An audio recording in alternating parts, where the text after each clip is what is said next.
Oh, this is cool. What did I miss? Do you want to show it to the world, or? Sure. What did I miss? Go ahead. We're rolling. So let's see. What is the T-shirt? Watching the Watchers. Oh, that's like what's that? What was that show? Fringe. It's making me think of the Watchers, but that's pretty cool. Yeah. Yeah. It's a very it's so not like the EFF. Yeah. It's very very Illuminati kind of thing. I wouldn't wear that to certain places. I would absolutely wear this to every place. No, there are some other places where you wear that. People say, "Hey, where did you get that?" And you say, "Well, I just got it at the last meeting." Like I'm wearing that to work. If I ever have to go into the office, I'll wear that to work.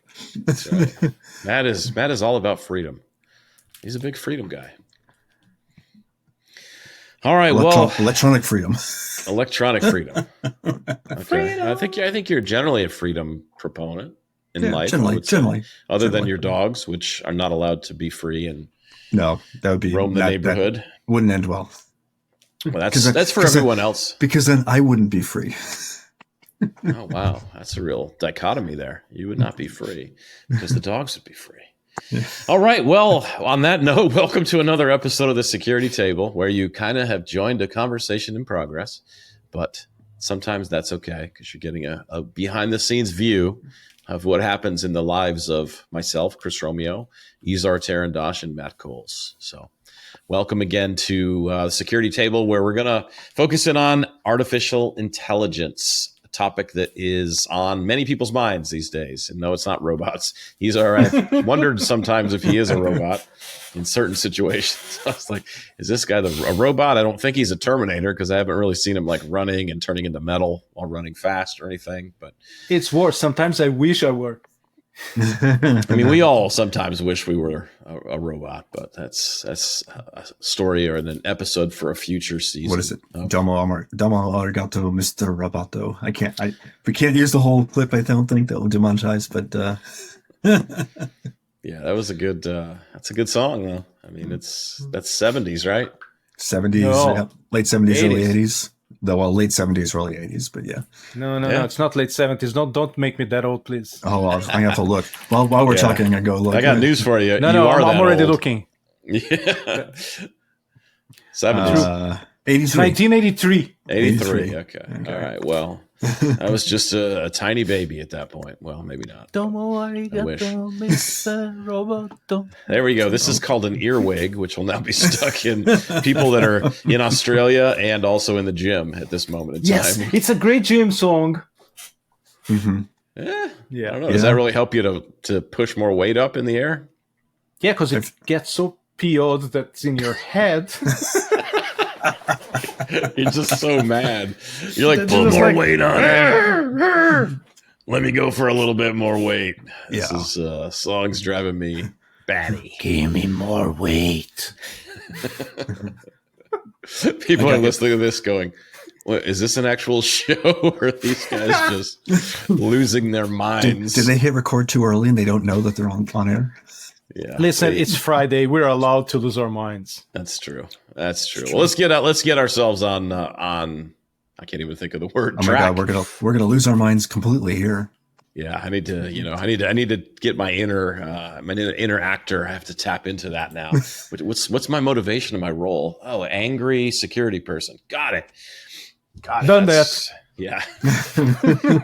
It's my normal daily routine. But so we want to talk about AI, and we specifically want to talk about this study that's recently come out. We'll put a link to it in the show notes. The actual description of the study, the title of it is New Study on Coding Behavior Raises Questions About Impact of AI on Software Development. And a couple of notes of things that I kind of took away from this article just to set the stage. They looked at 153 million changed lines of code, comparing changes done in 2023 versus previous years before AI hit the scene here. They found that code churn, or a percentage of lines thrown out less than 2 weeks after being authored, is on the rise and is expected to double in 2024. So people are putting code in and then it's getting ripped out. Mhm. Percentage of copy pasted code is increasing faster than updated, deleted, or moved code. Their conclusion is this is in response to AI generated code, which is then being pasted in. And then really they kind of summarize it as AI coding assistants are very good at adding code, but they can cause AI induced tech debt. So there's a whole other new kind of a term there. So Well, I guess. and I wonder. So just to jump right into the deep end on that one, is it technical debt like we would traditionally consider technical debt of bugs, defects, things that have gone wrong that would require either redesign or rework later, refactoring later. But I think what we also have been starting to, at least I've been starting to hear about is things like copyright infringed code, right? So it isn't just technical debt; it's potentially liability debt or liability. Why would that be? Because it's coming from an AI that's been trained on something copyright, and then it's passing through and getting pasted. Is that the scenario?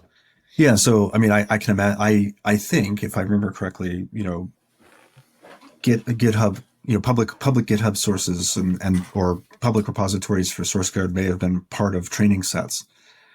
Some of that might be under GPL v3, right? And now you take that code snippet and you drop it into somebody else's code base, and now that comes along for the ride, right? And this is the Stack Overflow problem, right? Also, the developers, even before AI, right? Developers would go to Stack Overflow or other popular coding sites and say, "Hey, how do I do this? Oh, here's a code snippet.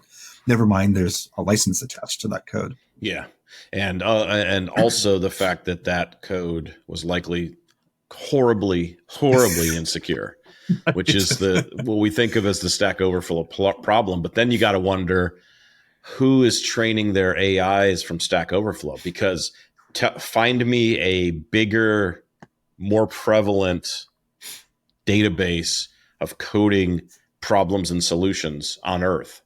I can't think of one that's bigger than Stack Overflow's database of all of the issues that they've tracked over the years.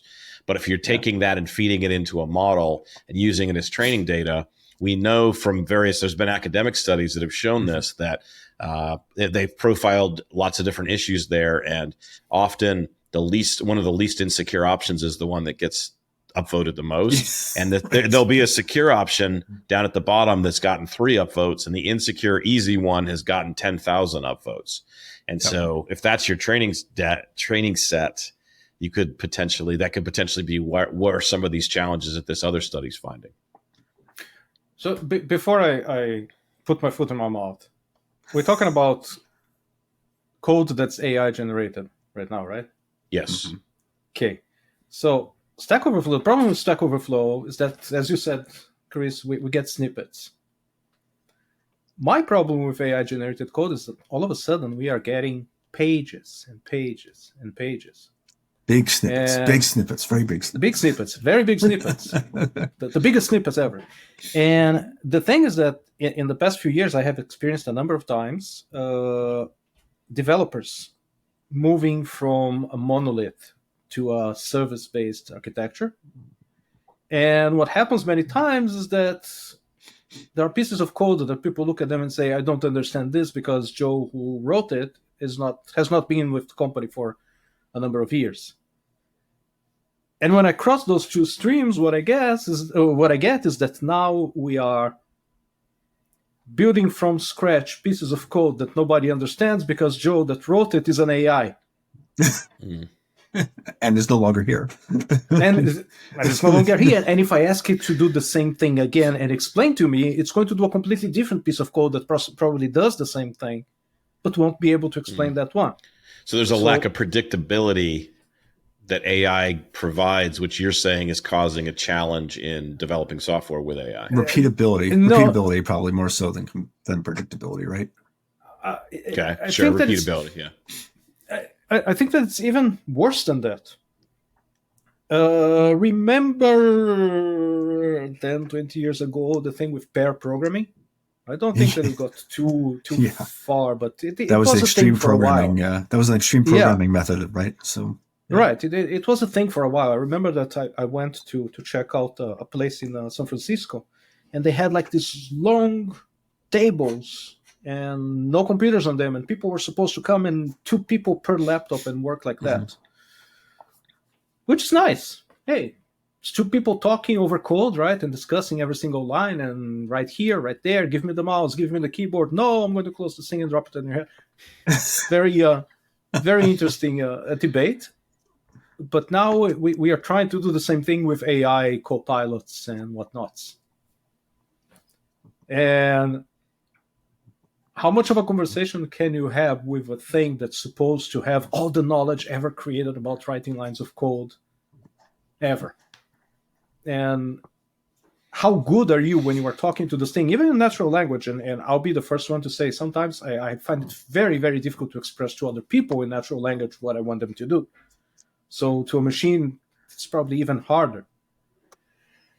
I don't know. I'm very... It's an interesting position to be, because from one side, I want the technology to work because A, it's wow, so cool. B, well, there's so much promise in here, both in time, even in security and all that good stuff. But on the other hand, I'm like, we had difficulties dealing with software when people actually understood what they wrote and how it worked. Now we are going to drop a lot of agency onto something that we basically don't understand exactly how it works. But we like the results, so we're going to keep using this thing.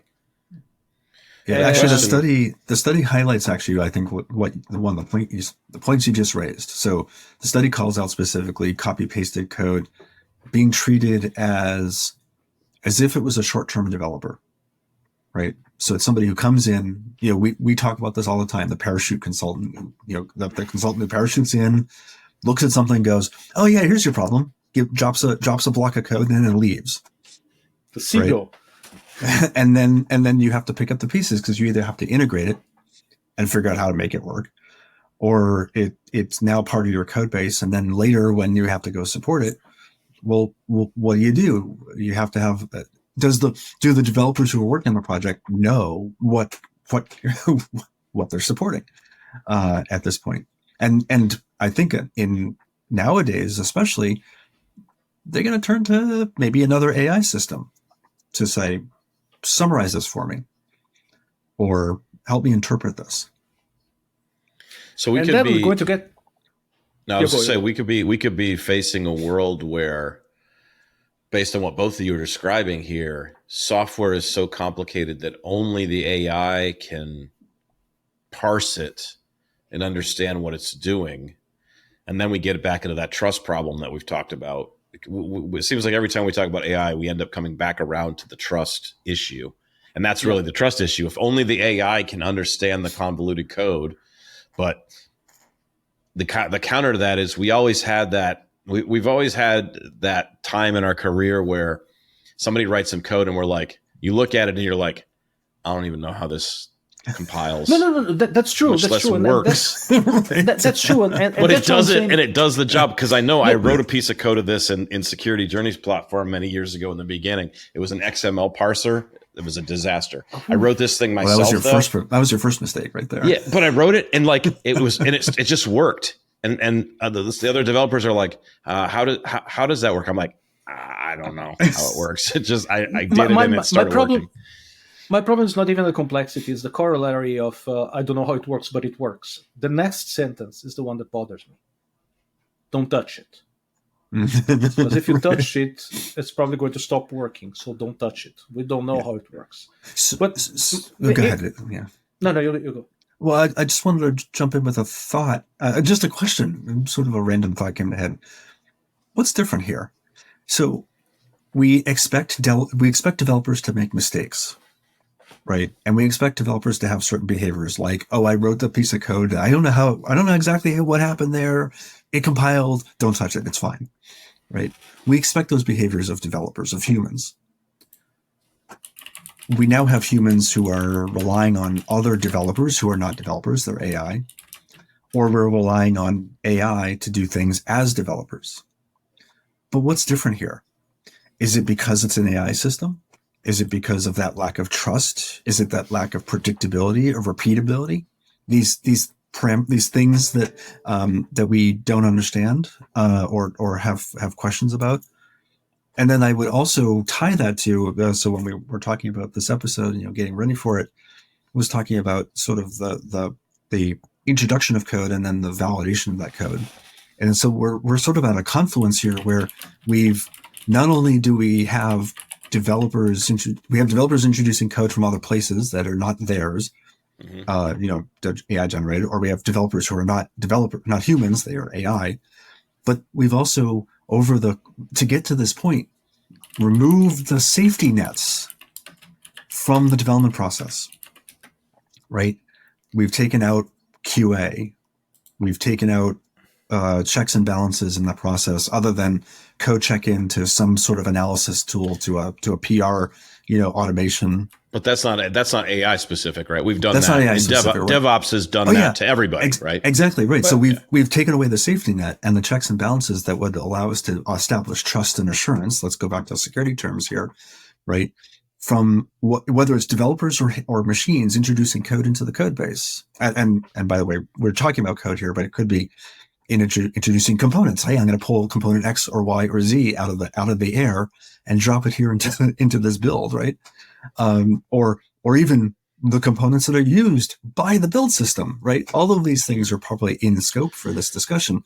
We remove all the safety nets. I want to throw a big question on the table here.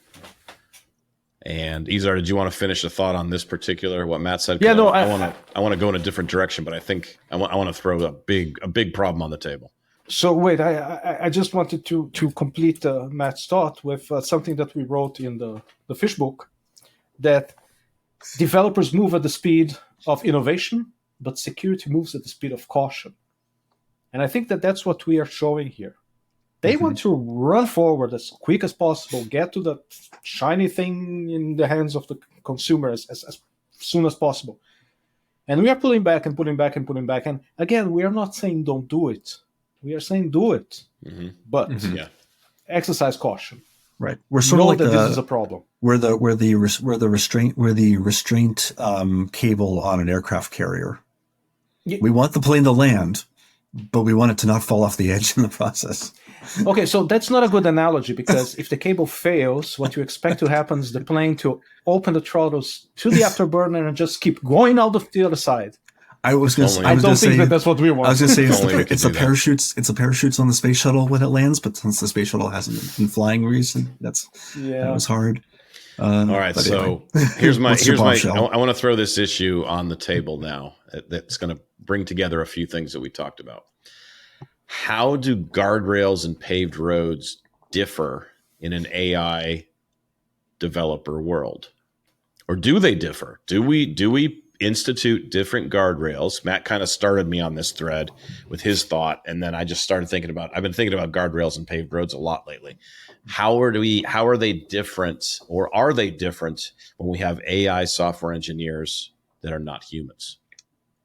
So I think there is absolutely an opportunity here for establishing guardrails and paved roads.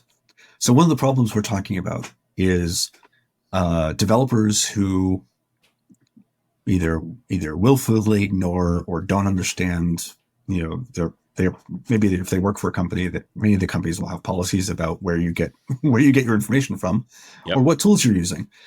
Or if you're an open source developer, you just don't have the time or whatever, and you're teenager in their basement working on some piece of code, they're going to go out to ChatGPT or some random LLM or whatever, Bard or Gemini or whatever it is these days, put something in, get some code out, be done. Guardrails and paved roads, we have an opportunity to have, say, a very specifically trained model for that same AI system, where maybe that's based on coding conventions of the company involved, right? So now instead of getting random code, you're now getting code that at least maybe it's a random code, but now fits in a certain pattern, or maybe it comes with validation checks, right? And so, go ahead, Izar.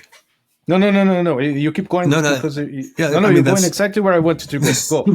So we established the guardrails by making making it possible for developers to still do what they think that they need to do in this case, but don't let the AI just return arbitrary answers, if possible. Yeah. And that's great. That's one interpretation. I'm going to offer one that's slightly different.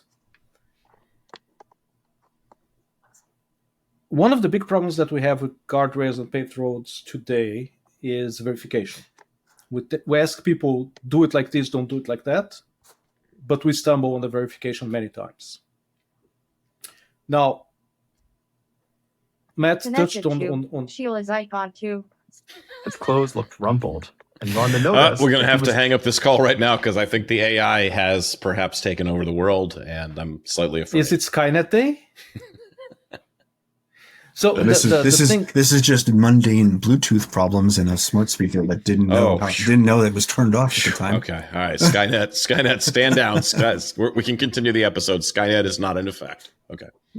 So the place that I was going with this was that a while ago we talked about pair programming and the difficulty explaining yourself to another person, and now explaining yourself to an LLM.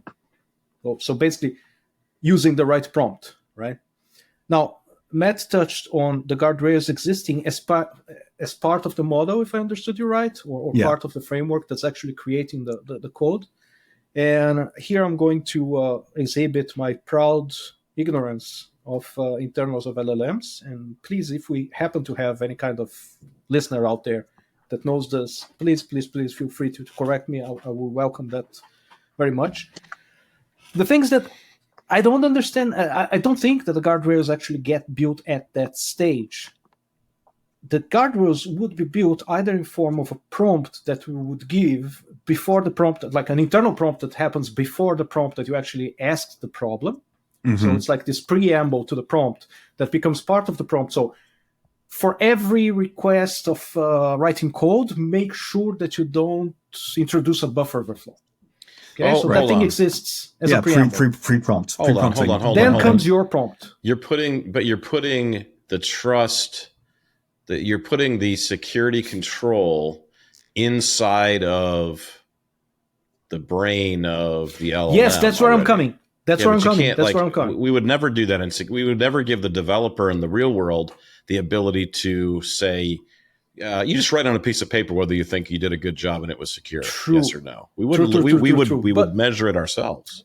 But look at it now. Measure. Okay, keep this one on the side for a second. So the preamble is. Time out for just a sec. Chris, have you never heard of the term attestation? Self-attestation? I have heard of the term, and I know what the value of a self-attestation is. Pandora box open. Yes. That was me pulling a pin and throwing a hand grenade, or pulling the pin and leaving the hand grenade. I'm not sure which. Wow! Let's talk legislation. No, let's not. Anyway, so the way that I understand the thing, and a while ago there was a bit brouhaha about people being able to extract from ChatGPT, I think, the whole pre-prompt, the whole preamble to the prompts. Yeah. And there's a lot of stuff in there. But for example, a lot of, I'm going to put it in quotes because I don't want to go in there, the censorship that's put on top of the results that come from ChatGPT exists in that prompt, right? So to the issue of controls, there are already some controls that live in that pre-prompt because people are not supposed to have access to that, are not supposed to have ways of changing that from the injection aside. But that's not a security problem, as I say. But my point is exactly what Chris said, the measurement. If things keep going the way that they are going, at some point somebody's going to wake up and say, why do I need a SAST? The AI is going to create code that's already SASTicized. Why do I need SASTicized? That's a term? SASTicized? That's when you do sanitization. That's when you do sanitization with SAST. You saw it first here. I'll own that one. Love it. I don't know. That sounds like code cancer. Code cancer. You know what? You wouldn't be too wrong. But anyway, or people are going to say, hey, you know what? We don't need SCA anymore because the AI is going to only suggest libraries and packages that are actually good. So these industries are going to go up, these two industries are going to go down, I mean, and from measurement an is going to happen architecture somewhere else. And what perspective, happens? that's such a terrible scenario, though, because you're putting all of your trust into something that you can't even explain. Like guardrails And- exist because developers we want to give them the freedom to do cool stuff and innovative stuff, but they got to stay within the boundaries of these two markers. You can't go off the side of the mountain with your innovation. And you what are you right. just described is there's no control there. It's all you're putting all of your trust into the model, into the LLM. And you are wait. And you are Yeah. totally right. But have you ever seen people do something like that? So I'll remind you both that we had somebody on who talked about this exact topic when it came to things like AI being used for military applications, as an example. Yeah, right? true. So we had the hacker prompt guy, right, who is on. Great episode. If people haven't listened to it, they should definitely go listen to it. And just a point of correction, I think, is, or what he highlighted was there was both pre-prompt filtering and post-output filtering. So they do both. And in that chain, there's potentially a chain of input filtering, so that you don't get prompt injection, and then you get the actual prompt execution through the model, and then you have output filtering and potentially validation through another AI system before it comes back to the user. So yeah, go ahead.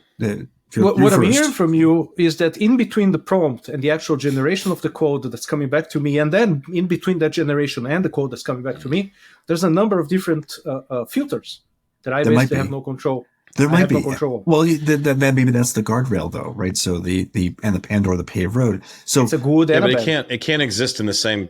I can't accept the fact that the guardrail lives in the same system that the decision and the things are being generated from. Well, so why does it have to? So we're talking. I'm saying it can't. I'm saying it cannot. I can't trust something. It shouldn't. I can't trust something that's a box that I put a request in for code and I get something out. And then it has a check mark next to it that says don't worry, it's secure. I can't trust that. Would you feel better if your pipeline was you have an IP address that you have an IP address that you ask a question to, and then you have a different IP address that you get the response on? Would that make you feel better? No. I mean, but wait. But Chris, see, because of the way that we want the guardrails to be incorporated into the design and the implementation of what we're asking for, the guardrails have to be part of that, for lack of a better word, thought that drives the code that's coming back to you. So the guardrail has to be in there. On the other hand, nothing stops you from having the guardrail in two different places, one where it generates and one where you verify. So may I offer a happy alternative? So keep in mind Friday? Maybe happy. Keep in mind that we should keep in mind that we know that input filtering and output sanitization have opportunities for failure and bypass. So I would suggest, do you want to let the filters take care of the sanitization?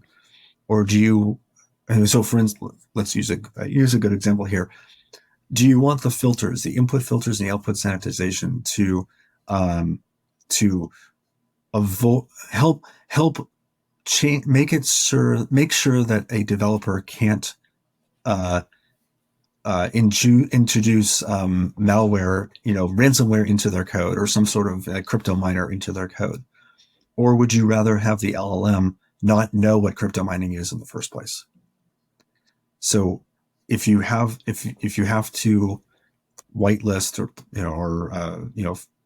do filtering on the inputs and outputs, there's opportunity for bypass. If the AI system doesn't know what you're asking, it can't answer you.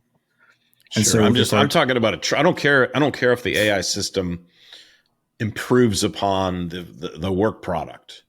I'm just saying I'm not going to trust the AI system to give me a check mark at the end of the process that says, "Oh, don't worry, it's secure." Because Well, I don't that's have where any we way need- to verify yeah. that, because nobody on earth can Yeah. explain how an LLM actually works. But at you this don't have stage. to. But you don't have to. But you don't have so, to. The code that comes out is Yeah. what to check. Exactly. That's what I'm saying. right. You need another place to check it. You have to watch it's the trust but watchers, verify. right? You can't. Right. Yeah. You can't. You have to have another step that says, "I got this thing from this box." We need to put the And- safety nets back in place. Yes. It can't put the And you safety do net realize inside the initial box. Right. And you do realize that this is exactly what a human developer goes through. They have the guardrails that we ask them to follow in their heads. They generate their code, and we trust it somewhere else. So we are not proposing anything. I can't fire my LLM.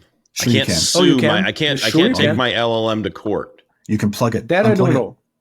But you can unplug it and change for a new one. I do it But like can I 4 times a sue? day. Can I sue it for? Can I have criminal charges brought against it for malfeasance? For Not a lawyer. introducing code into my system that resulted in me losing 10 customers worth $10 billion in revenue? It If you're depends on your getting an contract. LLM as a service, I can't then it sue an depends on your LLM. Who am contract. I going to sue? Well, No, there's a again, vendor. There's software. Somebody's giving you a service, yeah. If I'm Yeah. getting it from a commercial provider, if I'm using an open source LLM, there's nobody.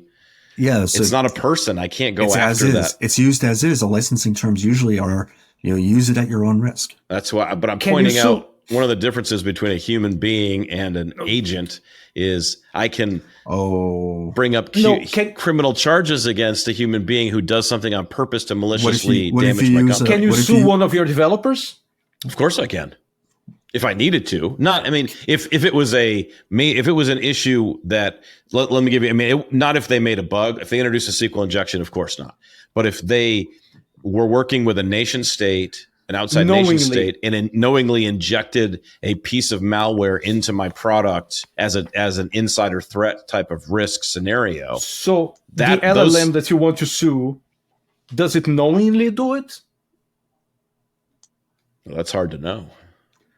If I don't know Because how if it you want to works sue on the LLM, inside. then you have to put it along the same parameters as the human, right? so I'll also throw out: Can you sue an open source?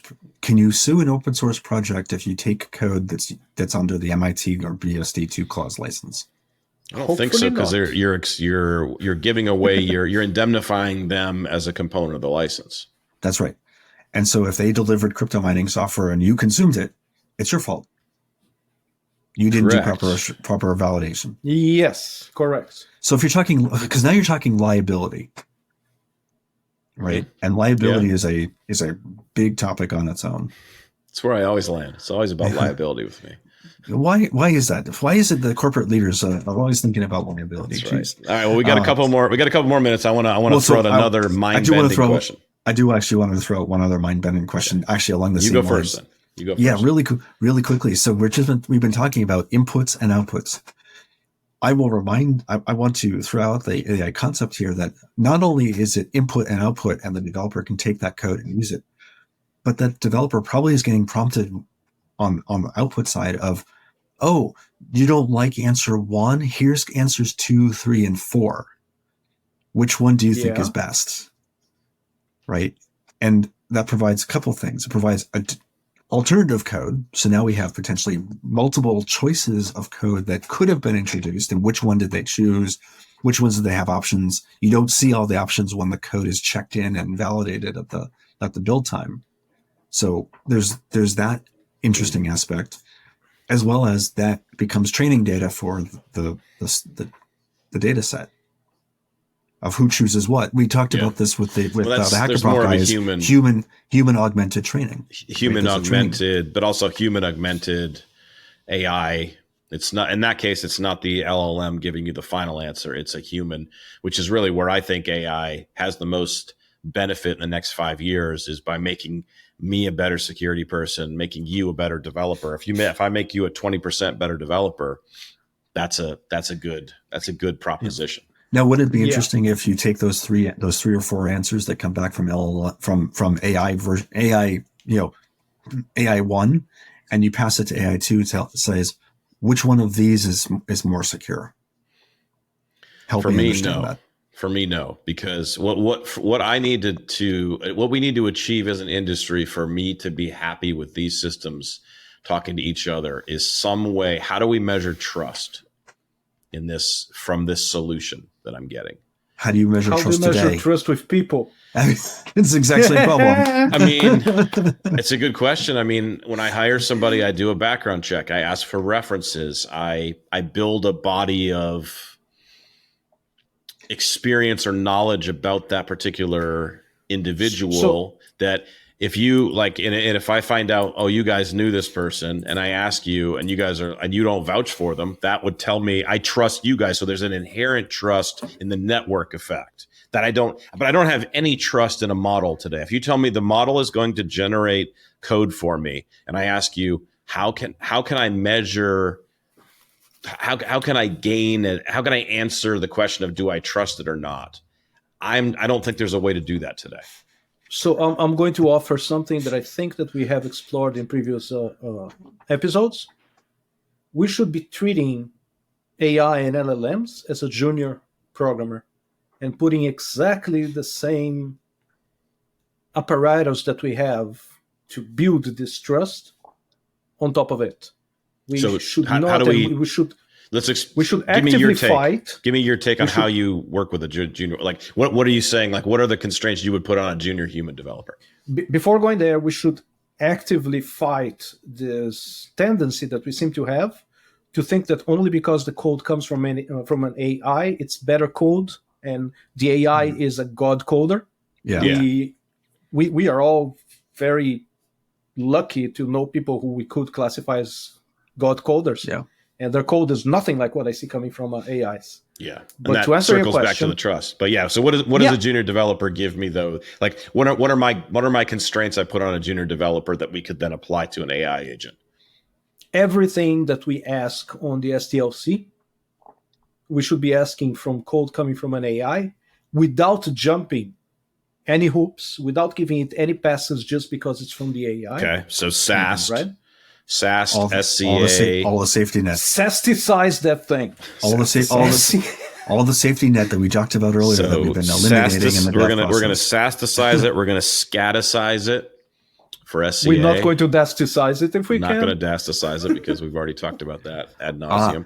What about code review? So are you doing a code review? Yes, definitely. You have to do so code a senior developer is doing a code review of what's coming out of the AI agent as if it was received from a junior developer. Okay. Yeah, the code should go through the PR process. Same as. And here, in my opinion, comes the biggest part of the thing. The most important bit that I would require. I never require from a junior developer a full system in one go, a full functionality in one go. I require from them small snippets of code that over time I can build the trust that they know what they're doing, so that the PRs of that code can be done more focusedly. And functionality, I would never ask a junior developer to write me critical functionality. So your authorization and access control policy enforcing component, you're not going to ask a junior dev to build. Probably not. But there's something missing in this conversation still. We're talking about trust upfront, meaning, do you trust this developer to be reputable, to be capable of generating code that is useful in the system? What we really need to be talking about, what is our side, I think, started with, was, do we trust the output? And whether it's a junior developer or a senior developer, we're still going to run through all of those trusting the output steps. Just because a senior developer writes code and commits it to the code base doesn't mean we don't run SAST on it. True. Right? So none of that should change. If it was AI generated code, if it was AI provided code to a developer, it should go through all the same processes. And, yes. And so do we actually need to establish trust ahead of time if we have the ability to trust the code output? Well, I do, but for different reasons, not for the code itself. For the fact that developer is going to have access to a number of other stuff beforehand, so that there's that trust. But that's a separate thing, I think. We have a business logic problem. An AI, though. We have a business logic problem in that all of the tools we have in our SDL today are not business logic. Like SAST doesn't find Right. business logic problems. A human code review can. Human code review. Yeah. Yeah, that's true. That's true. But And human code there's review is not another as tool. good. It's always the challenge with human code review is the code review is only as good as the human. And so some people are better at code review than others. The code review is only as good as a human equipped with a good threat model. Yes. Alternatively, a lot of math. So recall the Well, latest Here we go. Formal proofs again. methods. No. formal methods. Wow. Jar. How can you not bring it up on the topic? How can I don't you have a bring it up? tuxedo. So, the title of this episode might be how to get over human bias against AI enabled developers. It really rolls off the tongue. Right there. Well, because we're biased. We have a bias against AI. Apparently, yeah. Apparently I do. I know. I apparently I'm the worst out of this group. Wait. I have to check something here. Oh boy. These are now going to Are you various asking AI Gemini? agents. No, how I learned to stop worrying and love the AI. That is a great title. And with that, we are out of time for this episode of the Security Table. This was a mind-expanding conversation. Like, I did not come into this with a lot of preconceived notions, and I was kind of developing them on the fly as we were sparring back and forth. But this is a challenging issue. It's a lot. We got to deal with these things philosophically. Yep. It's more than technically. It's philosophically and then technically, which is really the way we need to do this. So this will not be our last conversation about AI on the Security Table. If we treat AIs as junior developers, do they get the rights of junior developers? Do AI have rights? Yeah, they get PTO. Where's Philip K. Dick when I need him? To Android's dream of electric sheep. Electric sheep.